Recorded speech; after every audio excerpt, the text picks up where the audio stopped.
नमस्कार किसान भाइयों। यूरिया खाद को लेकर 1 जून 2026 से 5 नए नियम लागू कर दिया गया है। देश के सभी किसानों के लिए इन नियमों को समझना अब बेहद ज़रूरी हो गया है। अगर आप आने वाले समय में यूरिया खाद खरीदने की योजना बना रहे हैं तो पहले इन नए प्रावधानों की जानकारी जरूर ले लें। केंद्र सरकार की कैबिनेट बैठक में यूरिया खाद से जुड़े कई महत्वपूर्ण फैसले लिए गए हैं, जिनका सीधा असर किसानों पर पड़ने वाला है।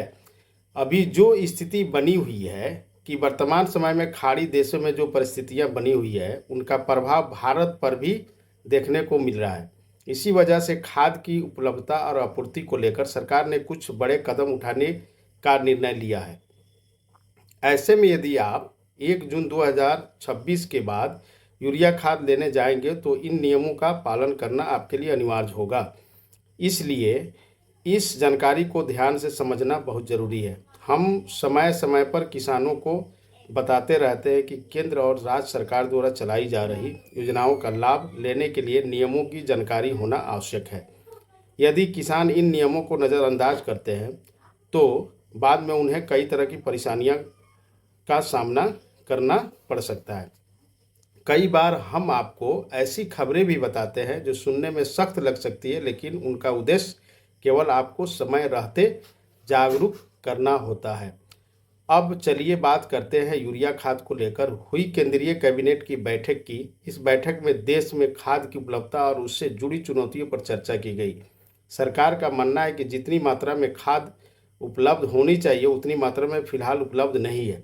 इसी कारण 1 जून 2026 से कुछ महत्वपूर्ण नियम लागू किए जा रहे हैं। सबसे पहले कृषि मंत्रालय की ओर से किसानों के लिए फार्मर आईडी को अनिवार्य बनाए जाने पर जोर दिया गया है। सरकार लगातार यह स्पष्ट कर रही है कि फार्मर आईडी अब बेहद महत्वपूर्ण दस्तावेज बन चुका है। यदि किसी किसान के पास फार्मर आईडी नहीं होगी तो उसके कई काम प्रभावित हो सकते हैं। साफ शब्दों में कहें तो फार्मर आईडी के बिना आगे चलकर अनेक सरकारी सुविधाओं का लाभ लेना मुश्किल हो सकता है। यूरिया खाद की बात करें तो जिन किसानों के पास फार्मर आईडी नहीं होगी उनके लिए खाद प्राप्त करना भी कठिन हो सकता है। ऐसी संभावना जताई जा रही है कि बिना फार्मर आईडी के किसानों को खाद मिलने में दिक्कत का सामना करना पड़े। इस व्यवस्था को 1 जून 2026 से लागू किया जा रहा है और शुरुआत में इसे उत्तर प्रदेश में लागू किए जाने की चर्चा भी की जा रही है। यह फैसला केंद्रीय कैबिनेट स्तर पर लिया गया है। अब पहले नियम की बात करें तो वर्तमान में 45 किलो वाली यूरिया खाद की बोरी किसानों को लगभग 266 रुपये में मिलती है, जबकि इसकी वास्तविक लागत करीब 2200 बताई जाती है। सरकार किसानों को कम कीमत पर खाद उपलब्ध कराने के लिए भारी सब्सिडी देती है। खाद की कमी और बाजार में बढ़ती मांग को देखते हुए सरकार ने अतिरिक्त सब्सिडी देने का भी निर्णय लिया है ताकि यूरिया खाद की कीमतों में अनावश्यक बढ़ोतरी ना हो सके। इसके लिए केंद्रीय कैबिनेट ने लगभग 41,000 करोड़ की अतिरिक्त सब्सिडी को मंजूरी दी है। अब यदि आपको यूरिया खाद खरीदनी है तो पहला बड़ा नियम यह है कि आधार कार्ड अनिवार्य होगा। यानी जब आप खाद लेने जाएंगे तो आपको अपना आधार कार्ड साथ लेकर जाना होगा। E point of sale machine पर आधार की जांच की जाएगी और सत्यापन पूरा होने के बाद ही खाद उपलब्ध कराई जाएगी। दूसरे नियम के अनुसार किसान को कितनी खाद मिलेगी या उसकी फार्मर आईडी के आधार पर तय किया जाएगा। मशीन में फार्मर आईडी दर्ज करने पर जितनी ज़मीन दर्ज होगी उसी के अनुसार खाद आवंटित की जाएगी। केवल ज़मीन का रकबा ही नहीं बल्कि उसमें कितनी भूमि खेती योग्य है इसका भी ध्यान रखा जाएगा। यानी किसान की कृषि योग्य भूमि के आधार पर ही यूरिया खाद की मात्रा निर्धारित की जाएगी। अब तीसरे नियम को भी आसान भाषा में समझ लेते हैं।